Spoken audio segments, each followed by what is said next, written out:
Shalom. Bagaimana kabarnya ibu-ibu? Puji Tuhan. Saya bersuka cita dan bersyukur kalau hari ini boleh bersama-sama kita boleh belajar kebenaran firman Tuhan. Sepanjang saya berkhotbah di EPDP ya, baru kali ini saya dikasih topik tentang doktrin setan ya. Walaupun saya sering membawa ini di luar, tapi di EPDP baru kali ini karena di EPDP banyak pakar tentang ini dan saya bukan salah satu pakar tentang setan, makanya saya mungkin tidak pernah diundang untuk membawa topik ini. Tapi puji Tuhan, saya dengan keterbatasan saya akan menyampaikan apa yang saya pahami dari firman Tuhan tentang kuasa kegelapan ini. Mari kita pertama membuka firman Tuhan dari Efesus pasal yang ke-6 ayatnya yang ke-12. Saya sudah buat di depan. Mari kita baca bersama-sama. 2 ya. Karena perjuangan kita bukanlah melawan darah dan daging, tetapi melawan pemerintah-pemerintah, melawan penguasa-penguasa, melawan penghulu-penghulu dunia yang gelap ini, melawan roh-roh jahat di udara. Paulus dengan tegas mengatakan bahwa perjuangan kita bukanlah melawan darah dan daging. Bukan manusia yang menjadi lawan kita, tetapi ada satu pribadi yang menjadi lawan daripada setiap orang percaya, yaitu kuasa kegelapan. Dan Tuhan sendiri mengatakan bahwa ternyata iblis itu ada, setan itu ada. Makanya di dalam kehidupan kita, kadangkala banyak orang-orang percaya mengatakan kepada anak-anaknya, misalnya begini, jangan takut, gak ada setan. Itu pernyataan salah, itu tidak boleh. Karena setan itu jelas ada, eksistensinya ada. Yang harus kita katakan adalah tidak usah takut karena setan sudah dikalahkan. Tidak boleh kita mengatakan setan itu tidak ada. Setan itu jelas ada. Bahkan ketika kita hari ini ada di sini, setan ada di sekitar kita, mencoba mengganggu kita. Dan setan itu banyak di gereja ya. Maka saya membawa ini satu hal pertanyaan bagi kita. Kira-kira ketika dari tadi MC kita sudah mengatakan kita hari ini belajar tentang doktrin setan, kira-kira apa yang muncul dalam pemikiran kita? Setan itu seperti apa sih bentuknya? Yalah iblis. Bentuk setan itu seperti apa di dalam bayangan kita? Apa yang muncul dalam pikiran kita, ya kan? Kadangkala beginikah wajahnya setan? Apakah seperti gambar ini? Kalau ini kan semua saya buat itu menakutkan. Saya mengatakan bahwa bisa mungkin seperti ini, tetapi kebanyakan iblis tidak muncul dalam bentuk seperti ini. Kalau langsung begini di hadapan kita, mungkin kita pingsan atau kalau kuat lari, ya kan? Kita tidak mau mendekat. Persoalannya kenapa orang mau menjadi pengikut iblis? Berarti iblis itu adalah sesuatu pribadi yang menarik. Jangan ada bilang amin. Hati-hati bilang amin ketika belajar ini.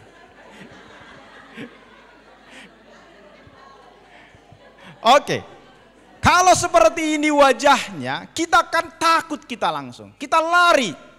Tetapi kebanyakan orang lari mendekat kepada dia. Kenapa? Karena mungkin dia muncul di dalam pribadi yang mungkin sedap dipandang. Ketika Hawa bercakap-cakap dengan ular tua itu, padahal ular itu tidak menakutkan bagi dia. Itu menunjukkan bahwa ternyata iblis itu tidak selamanya itu menakutkan. Bahkan dia muncul mungkin di dalam wajah-wajah yang cantik dan ganteng, sehingga orang jatuh kepada itu. Jadi tidak seperti ini. Kalau seperti ini langsung kita tahu ini musuh kita, ini lawan kita. Karena dia muncul di dalam bentuk-bentuk yang mungkin itu tidak menakutkan sehingga orang tertarik untuk mendekat. Ada godaan-godaan yang diberikan. Makanya film-film yang kita tonton memang gambar-gambar itu, kalau saya berpikir itu adalah tipuan-tipuan juga yang dipakai oleh iblis untuk semakin mengelabui orang-orang percaya. Supaya jatuh di dalam kepercayaan ataupun mungkin mereka tidak percaya bahwa setan ada. Bagaimana kita memahami musuh ini? Musuh kita, tadi dikatakan oleh Efesus itu, musuh kita itu bukanlah darah dan daging, tetapi musuh kita adalah musuh rohani. Setan bukan sekedar simbol kejahatan, tetapi satu entitas yang nyata, seperti yang saya katakan tadi, dan aktif melawan Allah serta umatnya. Iblis tidak pernah diam. Dia terus berjalan, mencoba mengganggu, bahkan menggoda orang untuk jatuh.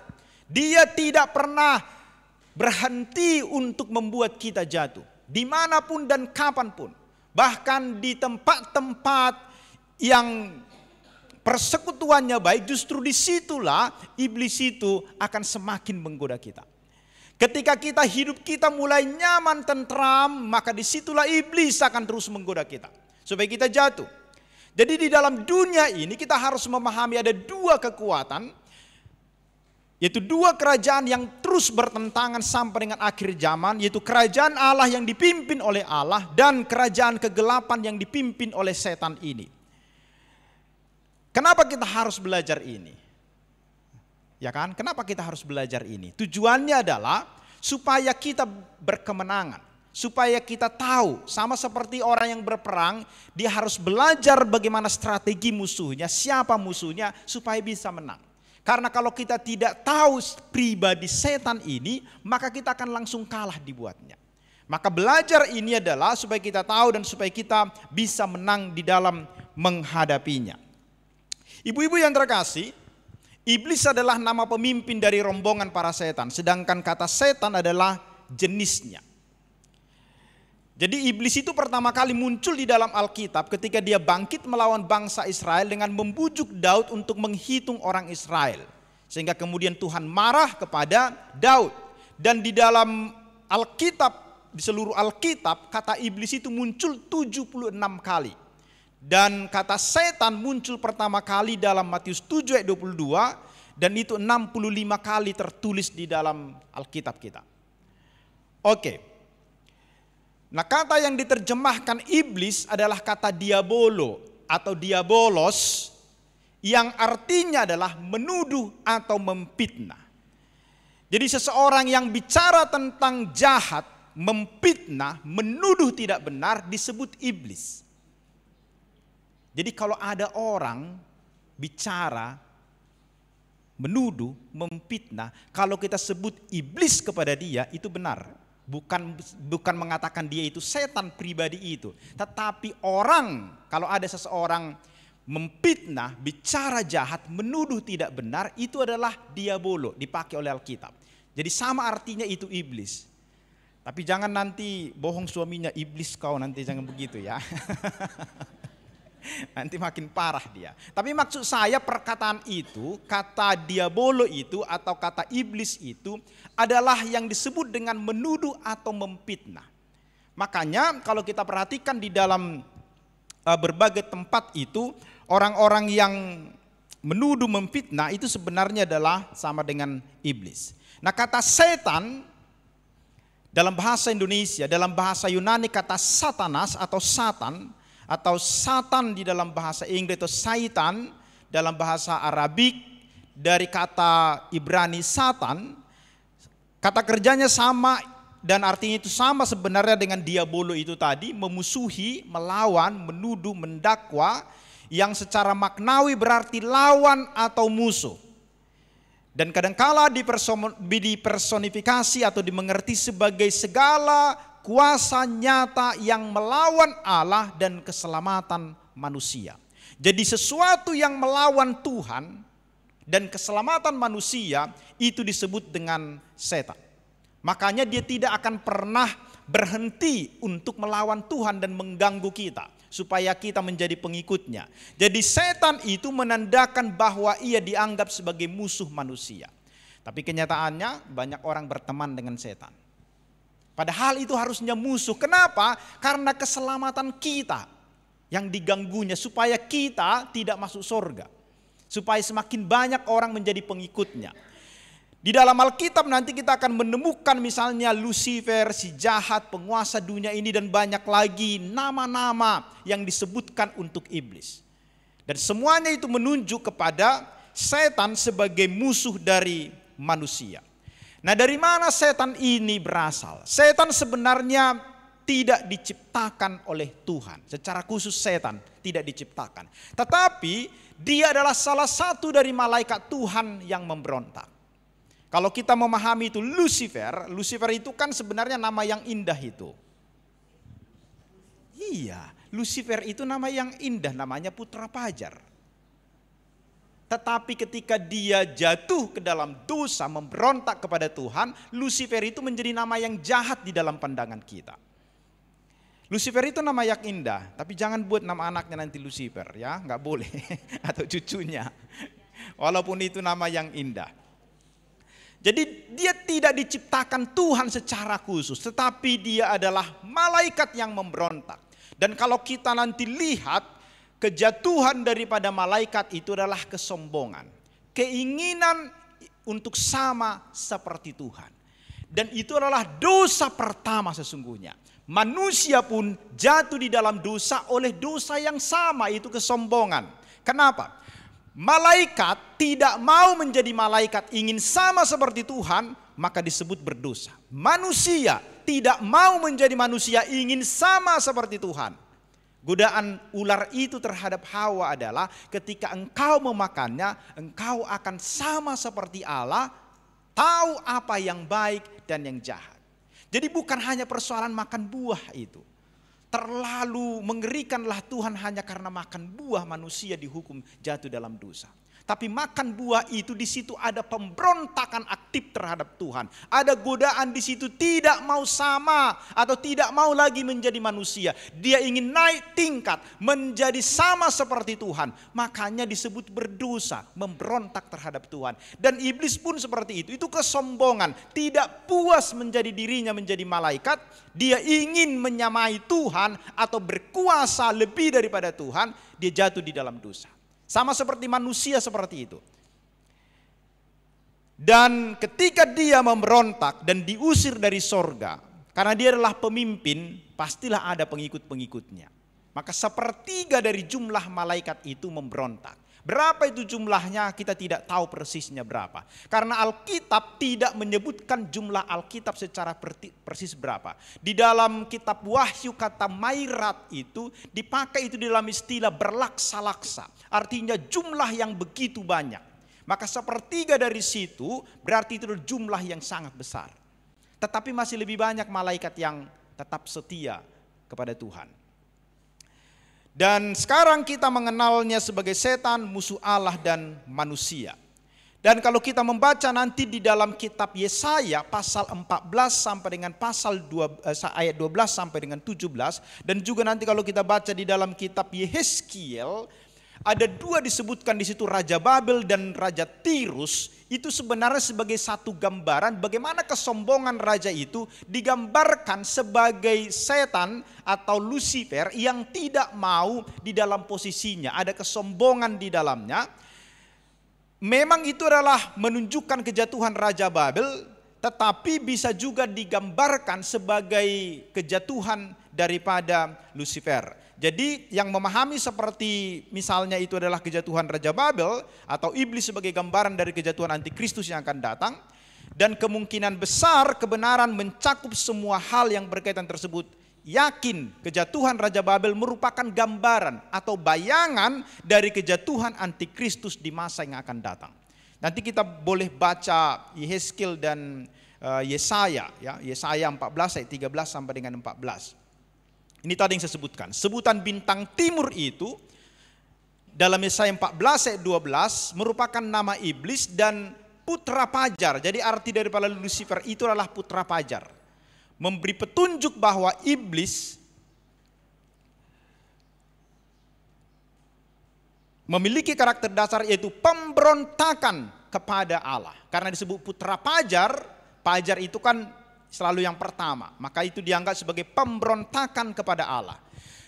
Di dalam Wahyu 22 ayat 16 sebutan yang sama dipakai di dalam kenyataannya rencana iblis untuk meniru dan memalsukan rencana Allah sejak dulu hingga sekarang.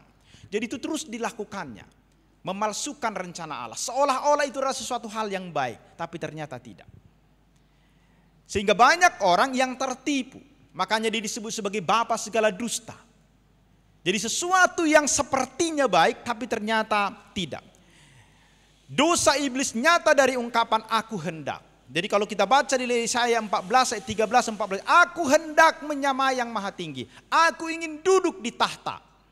Yang tadi saya sebutkan itu, keinginannya yang tidak mau menjadi malaikat. Dia ingin melebihi. Keinginan identik dengan kemauan untuk tinggal di langit, menguasai sebagaimana Allah menguasai alam semesta. Itulah yang diinginkan oleh iblis. Jadi aku hendak mendirikan tahtaku mengatasi bintang-bintang Allah. Yesaya 14 ayat 13c.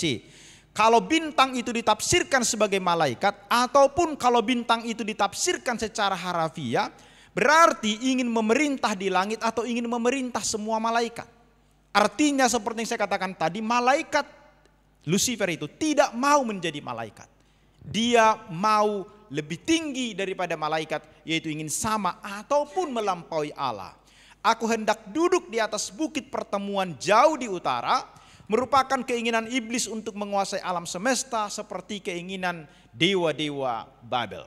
Jadi jelas kalau kita perhatikan sesungguhnya iblis itu, secara khusus kalau kita lihat di bagian kedua itu, aku hendak menyamai yang maha tinggi.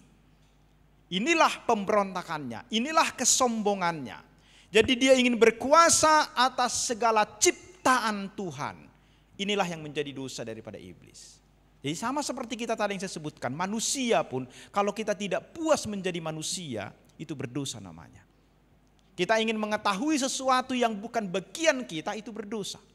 Kita ingin sama seperti Tuhan, seperti yang disebutkan di dalam kitab Kejadian itu adalah dosa.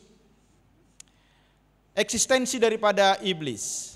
Iblis itu benar ada karena Alkitab mengatakannya. Jadi iblis itu benar-benar ada dan Yesus pun berbicara itu sebanyak 25 kali di dalam Perjanjian Baru. Maka kalau ada orang yang kemudian tidak percaya bahwa setan ada, itu artinya tidak percaya kepada Yesus. Karena Yesus pun mengatakan setan itu ada. Alkitab mengatakan itu. Dan dia adalah dari malaikat yang jatuh, cerdas, kuat serta licik. Dia pintar, dia melebihi manusia. Kenapa? Karena dia sudah lama hidup. Ingat, dia adalah malaikat sebelumnya. Maka dia pasti lebih pintar daripada manusia. Dia pernah bersama-sama dengan Allah. Ada satu ungkapan begini.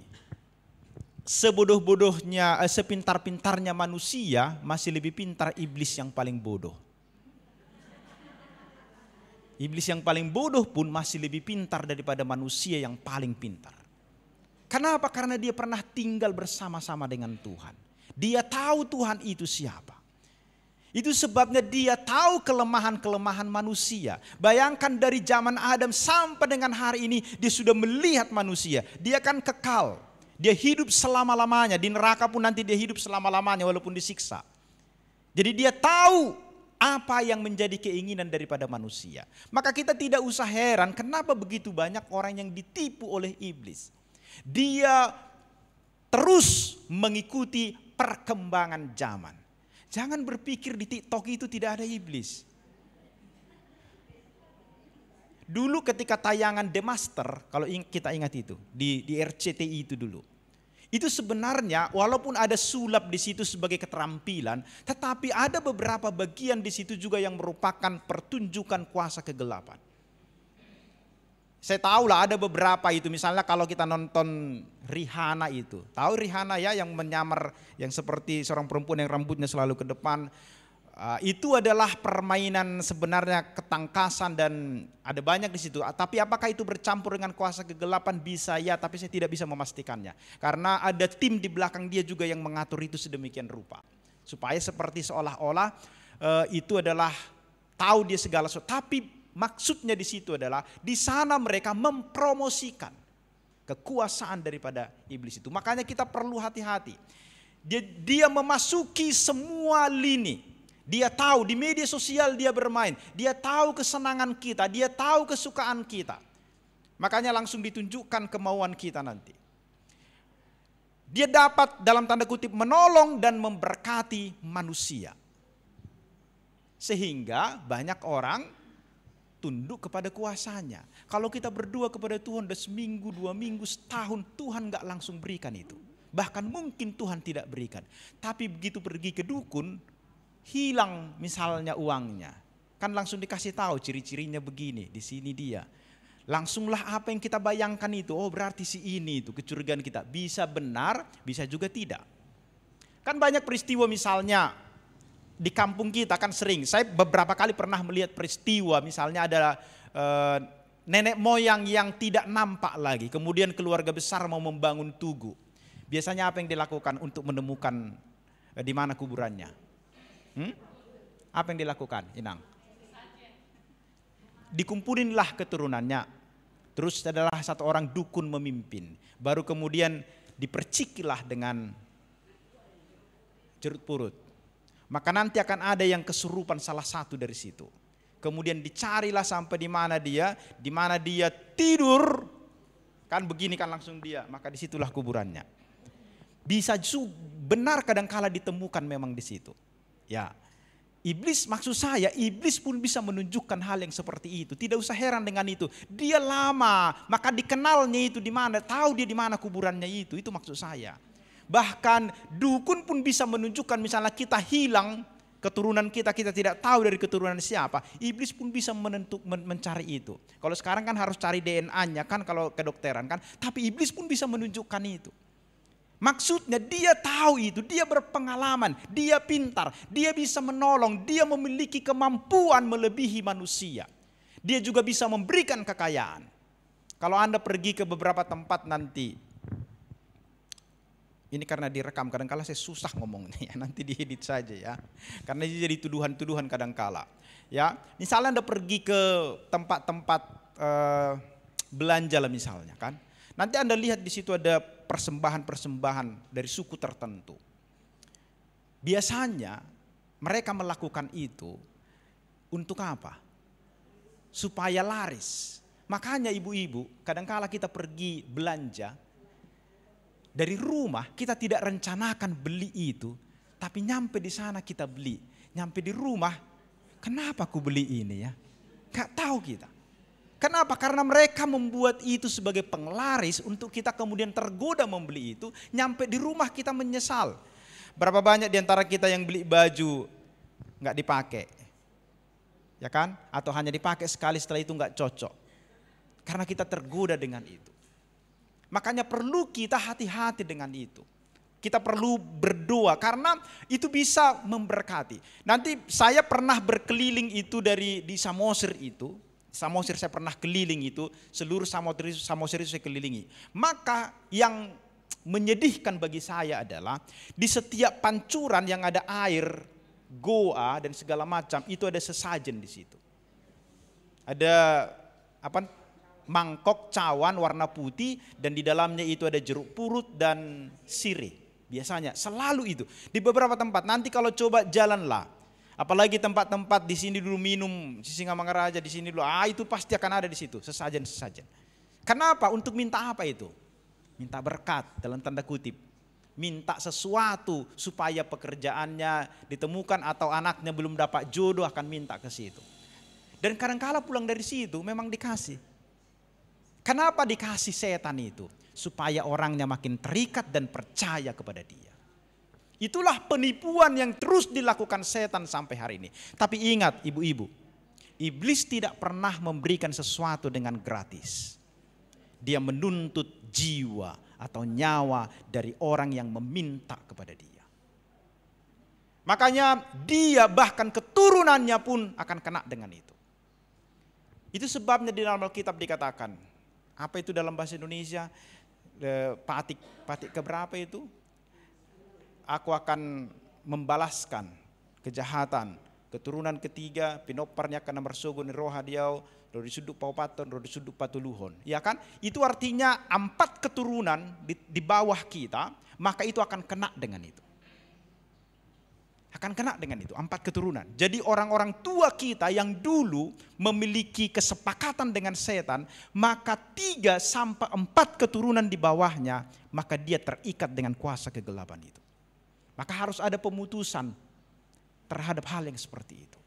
Itu sebabnya kadang-kala saya pribadi di keluarga itu kan banyak di atas lah yang merupakan Paling tidak kita kan kalau opung kita misalnya sudah jadi orang Kristen, opungnya itu kadang-kala belum itu. Bahkan kalau kita hitung 4 di atas kita masih terikat dengan kuasa kegelapan. Makanya kita kadang-kala, saya lah misalnya, dulu sulit sekali bertumbuhnya. Sulit sekali bertumbuh. Baca Alkitab tidak mengerti kenapa ini. Maka harus ada pemutusan. Walaupun saya tidak terlibat secara langsung, tapi karena orang tua, kakek, nenek dan seterusnya di atas sampai 4 di atas saya itu, mereka terlibat dengan itu. Sehingga itu kena dengan saya. Jadi hati-hati orang-orang tua yang terlibat dengan itu, maka secara tidak langsung dia membuat kesepakatan dengan iblis sampai keturunannya, 4 turunan di bawahnya, itu kena dengan kuasa kegelapan. Maka perlu kita berhati-hati. Itu sebabnya dosa itu kan warisan itu. Termasuk dosa okultisme itu diwariskan kepada keturunannya. Maka perlu pemutusan untuk anak-anak. Walaupun dia misalnya tidak terlibat langsung, tapi karena orang tuanya juga terlibat dengan itu, maka perlu pemutusan. Jadi ingat, dia bisa menolong orang, dia bisa menyembuhkan penyakit. Dukun yang menyembuhkan penyakit sampai hari ini laris manis. Di Matapau itu ada satu orang dukun yang banyak sekali orang yang sakit pergi ke situ, sembuh. Sudah napasnya tinggal di sini sembuh. Pulang dari sana sembuh, bertahanlah beberapa lama. Tapi saya selalu mengatakan begini, kepada orang tua saya selalu saya bilang begini dulu. Lebih bagus saya cepat mati daripada hidup saya lama, tapi kemudian saya di bawah kuasa daripada iblis. Untuk apa umur panjang meminta kepada iblis kesembuhan misalnya, tapi kita kemudian memiliki ikatan dengan dia dan keturunan kita kena dengan itu, lebih bagus umur kita selesai. Apalah artinya umur 15 tahun tambah, tapi kemudian setelah mati kita masuk neraka. Tidak ada gunanya itu. Tapi banyak orang mengorbankan dirinya bahkan keturunannya demi hanya untuk kekayaan, demi hanya umur panjang. Itu penipuan yang dilakukan oleh iblis terhadap kita. Dan iblis juga dapat mencelakai manusia. Dia bisa membuat kecelakaan. Dia bisa misalnya serangan-serangan tertentu yang dilakukannya terhadap manusia, misalnya sakit penyakit, ada yang perutnya kembung ya kan, dan seterusnya. Targetnya adalah bagaimana dia bisa menghancurkan iman kepada Tuhan Yesus. Itulah yang diinginkannya, oleh karena itulah dia berjalan berkeliling dunia untuk memangsa siapa yang lemah. Pemerintahan iblis. Lucifer adalah panglima yang paling tinggi dan pekerjaannya menyebarkan kebohongan bahwa dunia ini adalah miliknya. Semua akan diberikannya dan kepada Yesus pun dia melakukan itu. Ya kan? Yesus dibawa naik ke bubungan. Aku akan memberikan semua ini kepadamu. Jadi dia mengklaim bahwa dunia ini adalah miliknya. Banyak malaikat dan manusia menjadi pengikutnya. Walaupun dia tidak kelihatan tetapi dia adalah sesuatu yang nyata. Dia benar-benar ada, memiliki kecerdasan tinggi, kepribadian, kekuatan, kelicikan, tadi saya sudah jelaskan. Dia membagi dunia, benua, negara, daerah atau kekuasaan penguasa teritorial. Jadi di setiap wilayah dia punya kuasa. Nanti kalau kita pergi ke Brastagi ada penguasanya di situ. Biasanya dia berafiliasi dengan dukun setempat atau pemerintah setempat. Jadi ada setiap daerah itu ada kekuasaan teritorialnya. Jadi sama seperti misalnya mungkin Anda pernah lihat seorang dukun yang akan pergi menyeberang ke Aceh, maka biasanya dia akan menjatuhkan sirih di perbatasan karena dia memasuki wilayah yang bukan kekuasaannya. Maka dia tidak boleh macam-macam di situ. Sebenarnya itu hanya tipuan-tipuan saja kepada iblis itu, kepada dukun itu sebenarnya kan. Sama aja itu pesuruhnya saja itu. Oke. Mereka memiliki angkatan bersenjata dengan kekuatan tertentu, makanya sulit untuk dihancurkan. Jadi mereka punya kekuatan bala tentara di setiap wilayah mereka punya. Setiap laskar memiliki tugas tertentu yang ditetapkan panglimanya. Dan penguasa teritorial adalah penguasa tertinggi daripada setiap daerah. Tempat keramat itu bisa menjadi tempat pusat pemerintahannya. Dan dalam masyarakat tradisional, pemimpin masyarakat setempat, misalnya raja, selalu diyakini merupakan orang yang mempunyai kekuatan roh yang paling besar atau paling tinggi. Nanti kalau kita pergi ke daerah-daerah suku-suku yang belum ada agamanya di sana, maka pemimpin suku itu adalah merupakan turunan ataupun titisan daripada iblis. Biasanya kekuasaannya diberikan kepada dia. Maka semua hal berada di dalam kekuasaannya. Misalnya Sisingamangaraja bagi orang Batak, Itu sebabnya semua kekuatan roh yang terdapat di daerah Batak tunduk kepada Raja Sisingamangaraja. Kadangkala saya pernah bertemu dengan dukun, dia adalah yang masuk ke dia itu iblis yang menyamar ya, bukan masuk ke dia. Sebenarnya bukan roh nenek moyang itu sebenarnya, bukan Sisingamangarajanya sebenarnya, tapi iblis memakai namanya sebagai nama samaran. Pernah misalnya saya ketemu dengan yang namanya Raja Uti menyebutkan itu panglimanya Sisingamangaraja. Oke, seperti itu banyak kita lihat nanti.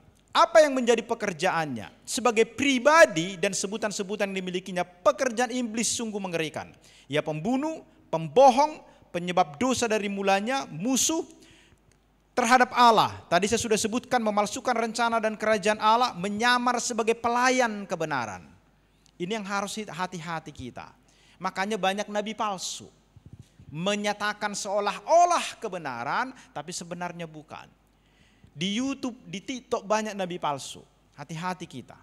Pengajaran-pengajarannya itu menyesatkan kita. Mereka banyak mendirikan lembaga-lembaga gereja, walaupun dia seolah-olah adalah Kristen, tapi sebenarnya dia sedang menyebarkan satu ajaran kesesatan. Kalau menyesatkan berarti kan bukan dari Tuhan. Itu pasti dari iblis.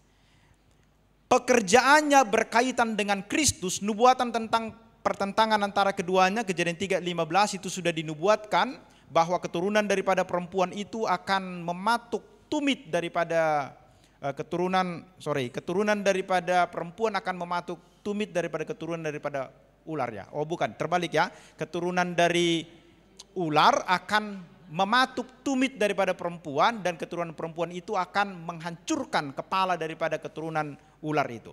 Itu merujuk kepada Kristus yang disalibkan. Mencoba membatalkan pekerjaan Kristus supaya Yesus tidak jadi disalib.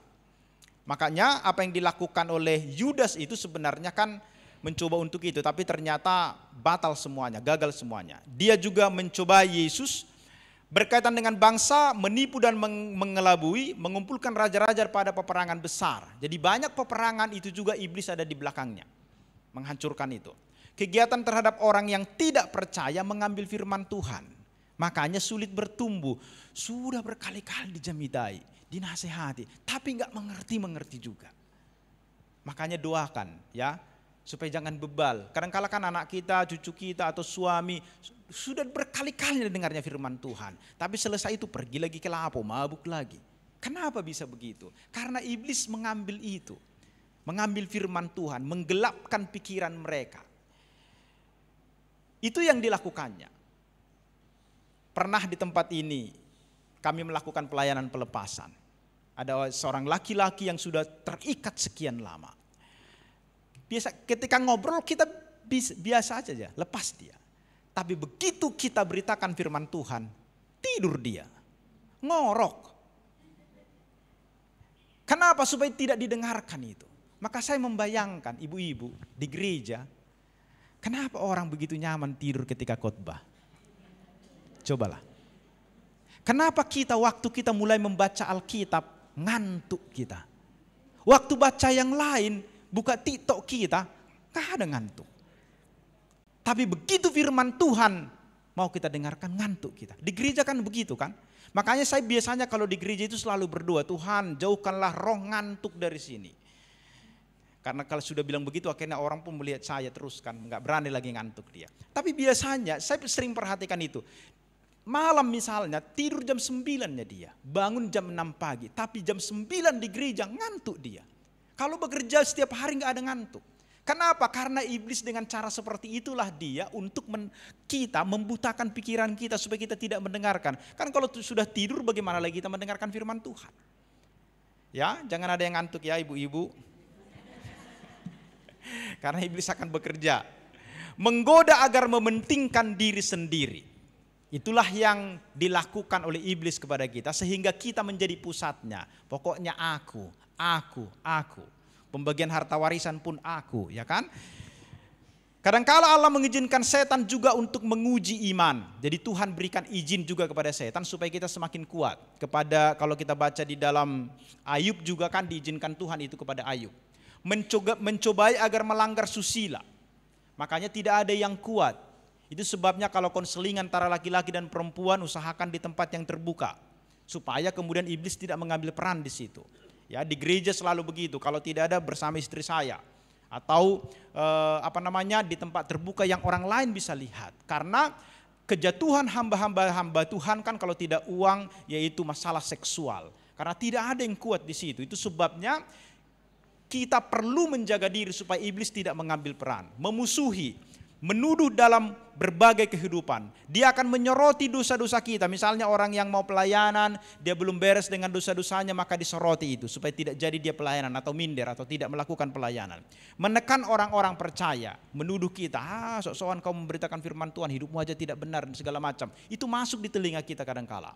Itu adalah kegiatannya terhadap orang yang percaya. Menuduh anak-anak Tuhan, misalnya Ayub menentang umat Tuhan, menghalangi perkembangan Injil. Jadi kalau kita mau pergi ada saja ya kan, adalah bocor ban mobilnya dan segala macam. Itu sering itu. Kalau kita KKR kan kadang-kala hujan lah. Saya mengingat satu peristiwa pernah di Gempolan itu. Mungkin beberapa kita pernah ada itu beberapa tahun yang lalu kan.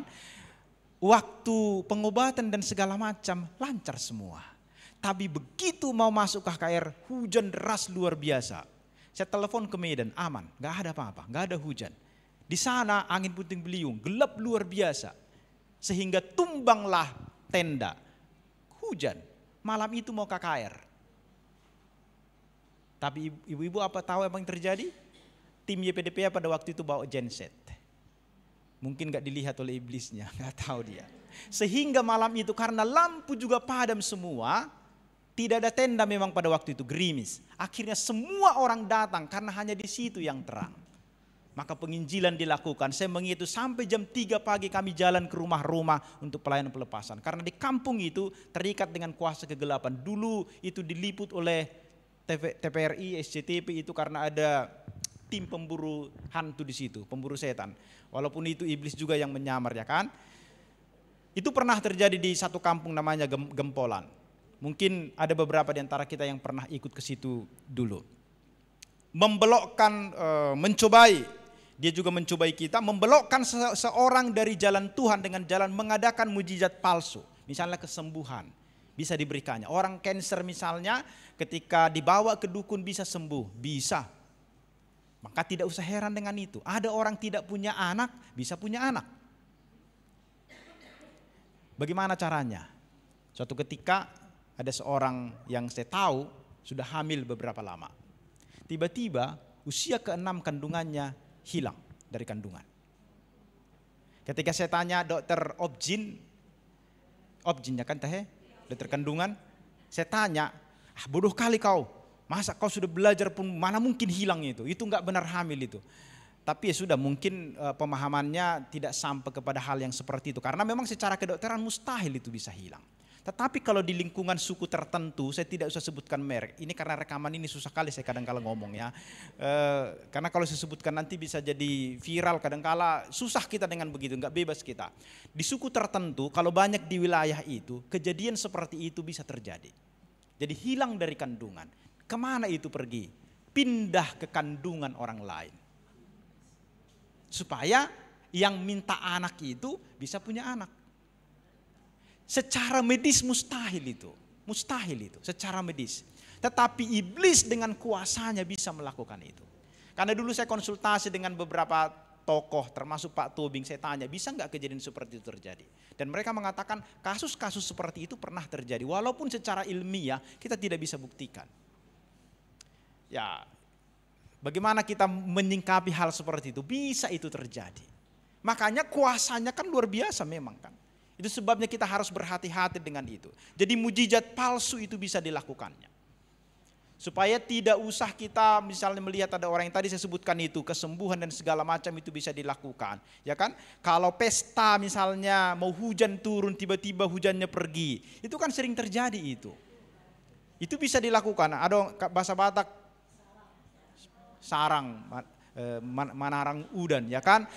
Ada orang-orang tertentu itu, di kampung saya masih ada seperti itu. Misalnya kalau mau pesta, pergi ke situ dulu yang punya pesta, supaya besok jangan hujan. Emang kalau hujan kenapa ya?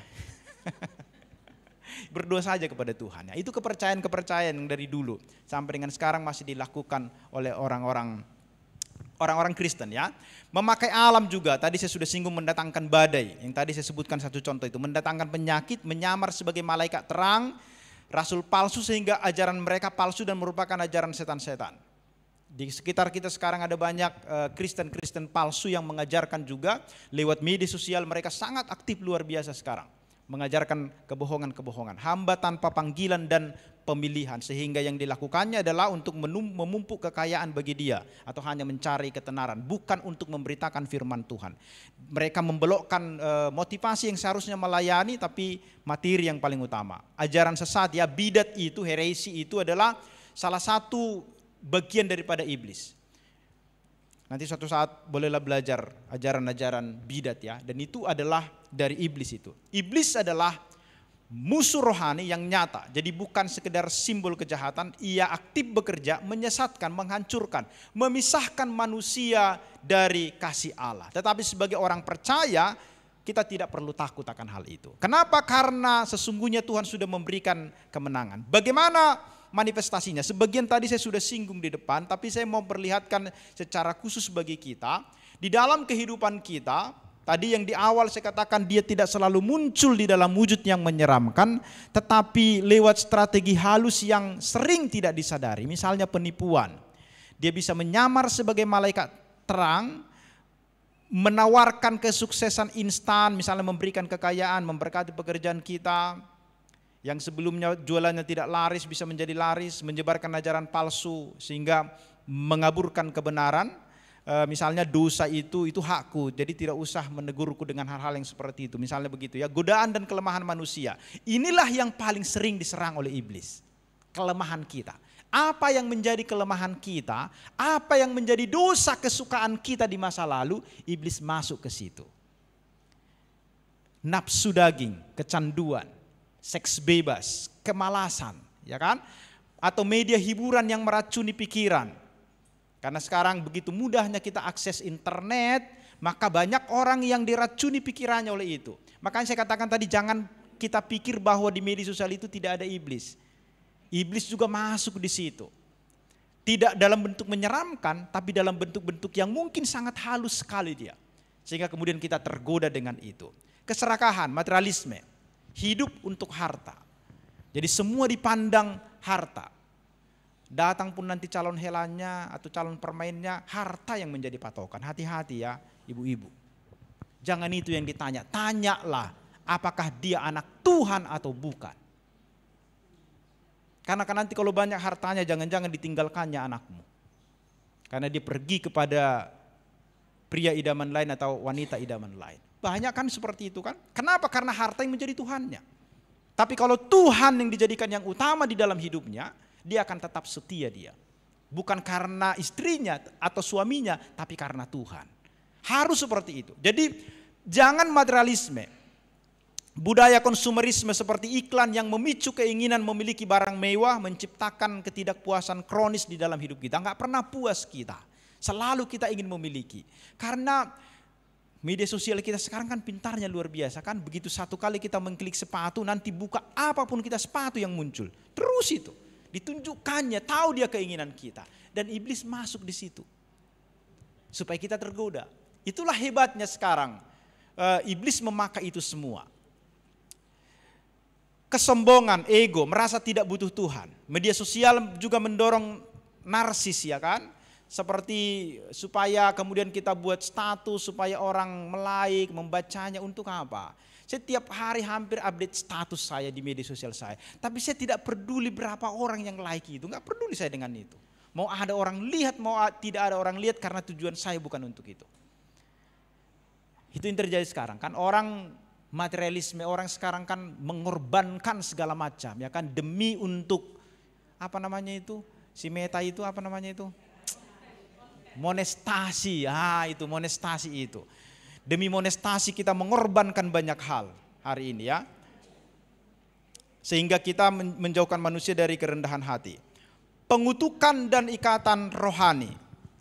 Strategi iblis adalah menekan manusia dengan ketakutan, keraguan dan beban emosional. Misalnya contoh tekanan ekonomi.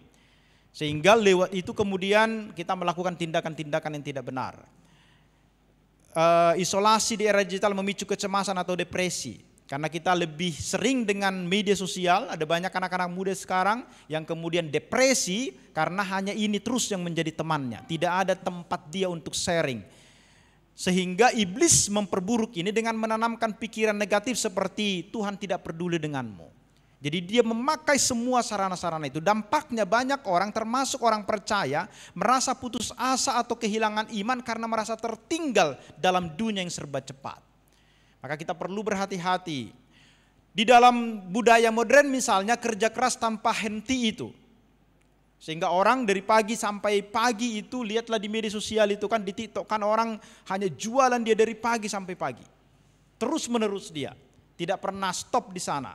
Karena yang penting bagi dia adalah mempunyai harta dan kekayaan. Kemudian memecah belah, iblis suka menciptakan konflik dalam keluarga. Nanti perhatikan, keluarga-keluarga yang terlibat dengan perdukunan itu pasti tidak harmonis. Perhatikan saja, saya sudah memperhatikan beberapa keluarga yang pecah itu, iblis ada di balik itu semua. Keegoan mereka, termasuk karena harta dan segala macam itu, biasanya adalah karena ada yang terikat dengan kuasa kegelapan. Konflik dalam gereja atau persekutuan. Ini juga perlu hati-hati. Ada banyak gereja yang merbadai karena hepeng, karena jabatan. Kalau benar-benar mereka menyembah Tuhan, sama dia jabatan itu. Benar ya? Saya di gereja sebagai guru jemaat, kalau mau diganti-ganti aja, gak terlalu pusing saya mikirin itu. Gak akan saya pertahankan itu. Walaupun saya dapat honor dari situ, tapi saya tidak terlalu pusing. Kalau Tuhan suruh saya di situ, saya di situ. Gak akan ada yang bisa mengganggu saya dari situ. Tapi kalau Tuhan bilang keluar kau dari situ, ya keluar saja. Kalau misalnya mereka tidak senang lagi dengan saya, karena dulu saya diundang di situ jadi pimpinan gereja itu kan. Kalau mereka bilang, Amang sudah cukup sampai segini, sudah saya berakhir. Gak akan saya pertahankan itu dengan hal apapun. Kenapa? Karena itu bisa memicu konflik. Dan iblis akan bermain di situ. Saya sangat sedih melihat gereja yang pecah karena pendeta dan guru jemaat misalnya bertengkar. Atau karena hanya mempertahankan pendetanya tidak mau dipindahkan, atau guru jemaatnya tidak mau dipindahkan. Sadar atau tidak, sebenarnya mereka itu sedang dimanipulasi oleh iblis. Iblis bermain di situ. Makanya kita yang sudah belajar firman Tuhan dengan baik, doakan pendeta kita, doakan para penatua di gereja kita, supaya mereka benar-benar setia melayani Tuhan, bukan untuk kepentingan sendiri. Karena banyak orang lupa, pelayan itu dianggap jabatan prestise, padahal itu hamba. Iya kan? Pelayan itu kan hamba. Saya pengkhotbah, saya hamba, saya harus melayani. Di restoran, apakah pelayan itu adalah yang paling besar di situ? Yang paling rendah itu justru di situ. Di gereja, hamba itulah yang paling rendah sebenarnya di hadapan Tuhan. Maka kita harus melayani. Tapi banyak orang menganggap itu prestise, maka harus dihormati, harus dihargai. Banyak orang berebutan untuk mendapatkan itu. Dan mereka dibutakan oleh iblis. Kadang-kala orang ikut persekutuan juga bisa jadi kesombongan kan? Ya kan? Kami kan PA, kalian enggak. Kami sudah belajar firman Tuhan. Itu bisa jadi kesombongan itu ibu-ibu. Hati-hati dengan itu. Justru orang belajar firman Tuhan harus makin rendah hati. Ya, dengan semua orang. Jadi kalau ada orang ikut persekutuan tapi merbadai dengan edanya dan pemicunya kita, malulah saya. Ya, jangan sampai lagi. Kalau itu sedapat bergantung kepada kita, berusahalah damai dengan semua orang. Kan itu harus jadi berkat kita di tengah-tengah keluarga. Itu buktinya kita belajar firman Tuhan dengan baik. Jangan kita yang menimbulkan konflik di tengah-tengah keluarga, karena iblis bisa masuk lewat hal itu. Prasangka permusuhan antar umat beragama. Ini yang banyak hari ini terjadi juga kan di media sosial kita, mengerikan sekali hari ini. Penghinaan terhadap umat beragama. Penyesatan lewat teknologi dan okultisme modern. Tadi saya sudah singgung sebenarnya ini. Menggunakan teknologi mempromosikan okultisme dan spiritualitas palsu. Jadi seperti tren seperti astrologi. Kalau dulu kan di koran-koran, majalah itu kan. Kalau sekarang kan masih adakah itu lewat, ada saya tahu apa namanya itu, aplikasi yang khusus untuk itu juga, memakai itu. Kemudian meditasi, mindfulness itu tanpa dasar Kristen, sehingga menenangkan diri seperti yoga itu ya kan. Tapi sebenarnya tidak ada dasar kebenaran di dalamnya atau tidak ada Tuhan di dalamnya sehingga kita mengosongkan pikiran dan segala macam, atau aplikasi ramal jodoh menggantikan kepercayaan kepada Tuhan. Konten okultisme di Netflix atau YouTube sering dikemas sebagai satu hiburan lewat televisi, lewat sinetron segala macam. Iblis juga memakai itu. Akhirnya orang-orang Kristen yang tidak waspada bisa terjebak dalam praktik yang bertentangan dengan iman seperti yoga atau ritual New Age itu. Jadi mari kita berhati-hati dengan hal yang seperti itu karena mereka juga menyasar dunia teknologi juga untuk kemudian membutakan kita. Banyak hal, misalnya hipnotis, belajar hipnosis itu sekarang Anda buka Google gimana cara menghipnotis itu cepat. Ada satu saya menonton satu di YouTube juga saya lihat atau di TikTok itu. Ada orang kemudian bisa menghipnotis orang lain, seorang pelajar. Belajarnya di mana? Dari Google. Belajar dari Google mereka, dipraktekkannya, berhasil. Artinya iblis memakai semua hal untuk kemudian menghancurkan iman orang percaya. Mari kita berhati-hati. Bagaimana caranya kita melawan iblis? Pertama adalah jangan melawan dengan kekuatan sendiri. Karena pasti tidak akan mungkin kita. Tadi saya sudah sebutkan dia berkuasa, dia kuat, dia cerdik, dia pintar. Jadi banyak hal yang tidak dimiliki oleh manusia dimiliki oleh iblis. Maka melawannya adalah dengan otoritas Kristus. Milikilah hidup yang berjaga-jaga. Tidak ada kita yang kuat. Sadar secara rohani, waspadai lingkungan. Lingkungan kita di mana kita tinggal. Pertemanan kita, circle kita itu siapa, lingkungan kita itu siapa. Atau konten yang meracuni iman kita. Periksa hati setiap hari. Kalau kita berdosa, akuilah dosa itu segera di hadapan Tuhan. Karena dari situ iblis bisa masuk. Tuhan memanggil kita untuk berjaga-jaga. Jadi iblis senantiasa mengintai kita. Maka doa yang sungguh-sungguh menjadi benteng pelindung kita. Hanya dengan kuasa Roh Kuduslah kita mampu mengantisipasi bahkan menang melawan si iblis. Kemudian kalau kita baca di Efesus 6 ayat 10 sampai dengan 18.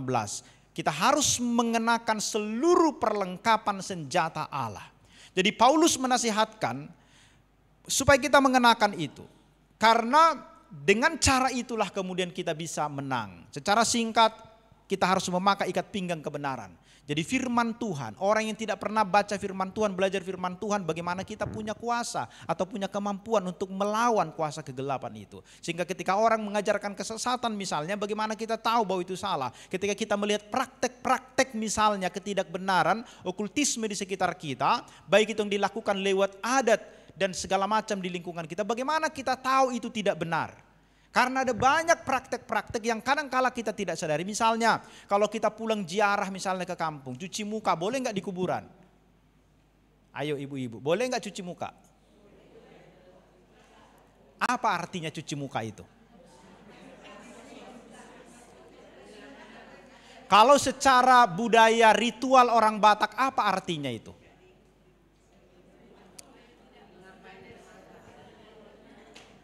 Apa artinya itu?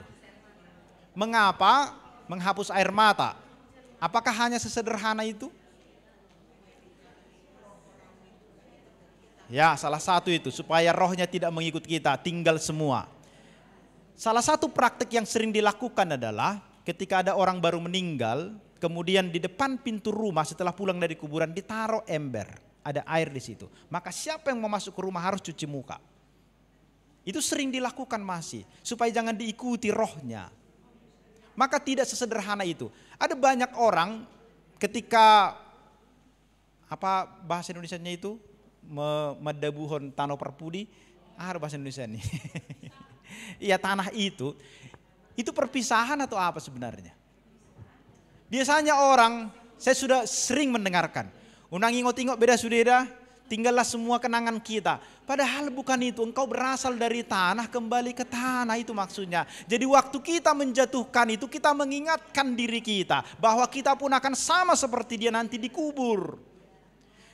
Boleh dilakukan cuci muka di kuburan, boleh, tapi ubah pemahamannya. Jangan lagi sama seperti mereka yang melakukan itu sebagai ritual untuk kemudian yang meninggal itu tidak mengikuti kita ke rumah. Boleh kita ubah. Karena dulu saya di keluarga saya tidak mau ziarah. Akhirnya salah kan. Tapi sekarang kalau saya pulang, ayo ziarah saya bilang. Maka saya yang pemimpin di depan. Saya tidak bolehkan untuk tidak usah berdoa di sini, di rumahlah kita berdoa. Karena kalau berdoa di situ kadangkala kita tidak sadarkan, orang lain juga bisa melihat kita martangi yang martonggo nasida. Ya kan? Martamiang, tamiang, tamiang. Dengarkan dulu, jangan protes dulu saya.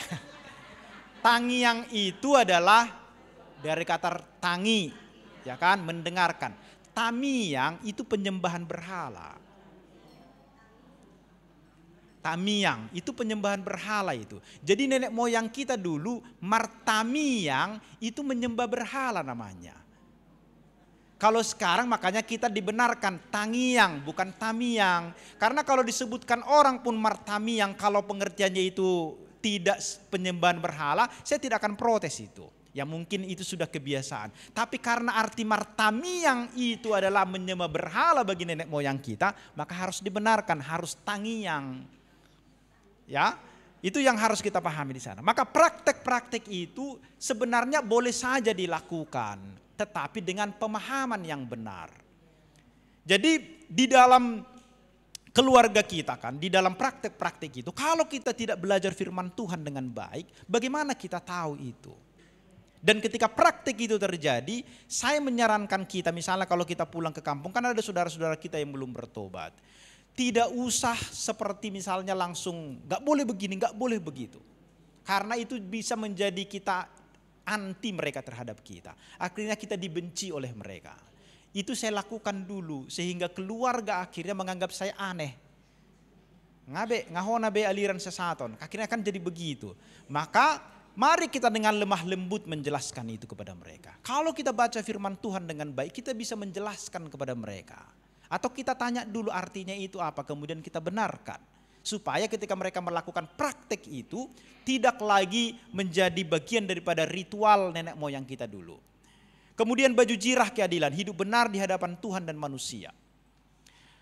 Kasut kerelaan memberitakan Injil damai sejahtera, aktif menyebarkan kabar baik dan menentang kebohongan. Jadi orang-orang yang tidak pernah memberitakan Injil, dia akan menjadi sasaran daripada si iblis. Sehingga kita tidak bertumbuh dia. Jadi dengan memberitakan Injil lah justru kita akan semakin bertumbuh. Perisai iman, percaya teguh pada janji Tuhan yang melindungi dari serangan keraguan. Ada banyak serangan-serangan terhadap kita, maka iman, perisai iman itu, ketopong keselamatan, pikiran yang terlindungi dengan pengharapan dalam Kristus, ya. Lewat firman Tuhan, pikiran kita dikuasai oleh kebenaran firman Tuhan, sehingga ketika ada kita melihat atau menonton atau mendengarkan, pikiran kita sudah dikuasai oleh firman Tuhan dengan baik. Pedang roh yaitu firman Allah. Firman sebagai senjata utama untuk melawan tipu muslihat iblis. Yang seperti tadi saya sudah katakan. Bahwa firman Tuhanlah kekuatan kita, tidak ada yang lain. Roh Kuduslah yang menjadi kekuatan kita.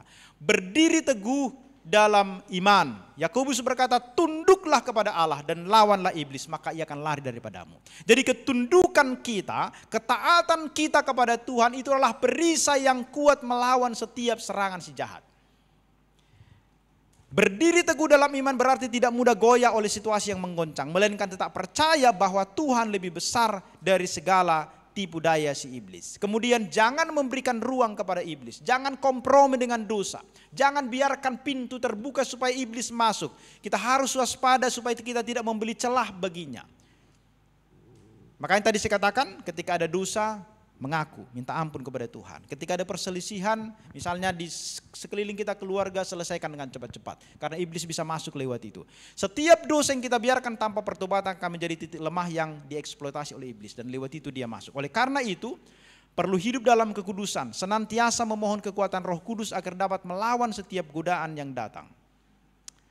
Saya mengutip Corey mengatakan begini, setan gemetar ketika melihat orang Kristen yang berlutut dalam doa. Jadi doa, firman Tuhan, itulah yang menjadi kekuatan orang-orang percaya. Maka pertanyaannya, bagaimana doa kita selama ini? Bagaimana pembacaan firman Tuhan kita? Itulah yang menjadi kekuatan orang-orang percaya. Tidak ada yang lain. Jadi waktunya sudah terlalu lama. Maka saya akan cepatkan ini. Jadi jangan takut karena roh yang ada pada kita lebih besar daripada segala kuasa di dalam dunia ini. Ada Yesus yang menjadi jaminan bagi kita.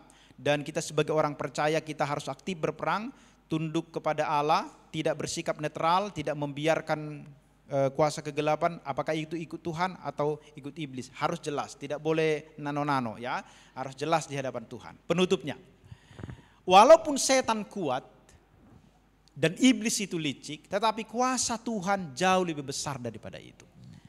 Dia sudah dikalahkan. Dan sekarang ketika di dunia modern, tantangan itu mungkin berubah wujud. Dari dulu yang mungkin eksorsisme, kerasukan dan segala macam. Tapi yang kita hadapi sekarang adalah lewat media sosial. Okultisme yang modern itu, ya kan? Ke harta kekayaan, tidak lagi ritual kuno, tapi sekarang algoritma digital. Lewat media sosial dan lain sebagainya, dari situ iblis sekarang. Tetapi intinya itu tetap sama, iblis ingin menjauhkan manusia dari kasih Allah. Tujuannya itu, supaya kita tidak percaya kepada Tuhan. Yang dilakukan oleh iblis kepada Adam dan Hawa adalah itu juga, supaya mereka tidak percaya kepada Tuhan. Dan itulah yang sampai hari ini dilakukan iblis kepada kita. Tetapi ada jaminan di dalam Kristus yang telah mengalahkan setan di kayu salib. Itulah kekuatan kita. Maka jangan kita terjebak dalam dosa. Bertobatlah. Kalau kita takut, ingatlah bahwa kita adalah pemenang bersama dengan Kristus. Dan ibu-ibu yang terkasih, mari kita periksa kehidupan kita hari ini. Adakah celah yang bisa dimanfaatkan iblis? Adakah kita memiliki ikatan dengan dia? Dari roh nenek moyang yang belum diputuskan sampai dengan saat ini, mari putuskan itu. Apakah mungkin kita pernah terlibat, tidak sadar kita dibawa untuk kemudian mengikuti praktek-praktek seperti itu? Kita berdoa kepada Tuhan supaya itu dipatahkan dan diputuskan. Orang yang sudah menerima Yesus sebagai Tuhan dan Juru Selamatnya, maka iblis tidak lagi berkuasa atas hidupnya. Kuasa kegelapan itu dipatahkan. Walaupun kita perlu berdoa memang, karena iblis kan pernah berkaitan dengan kita, punya ikatan dengan kita. Maka dia tidak akan pernah berhenti untuk menggoda kita.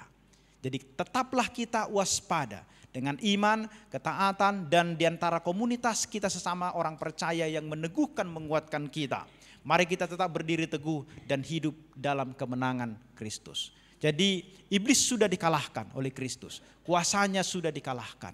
Maut tidak berkuasa lagi atas kita. Iblis juga tidak berkuasa lagi atas hidup kita. Tuhan yang berkuasa atas hidup kita sekarang. Oleh sebab itu, hiduplah di dalam ketaatan kepada Dia. Kekuatan kita tadi, doa dan firman Tuhan itu. Jadi mari kita tetap setia membaca firman Tuhan. Mari kita tetap tekun di dalam doa-doa kita. Sehingga kita mempunyai kekuatan untuk mengalahkan tipu daya daripada si iblis. Amin, mari kita berdoa.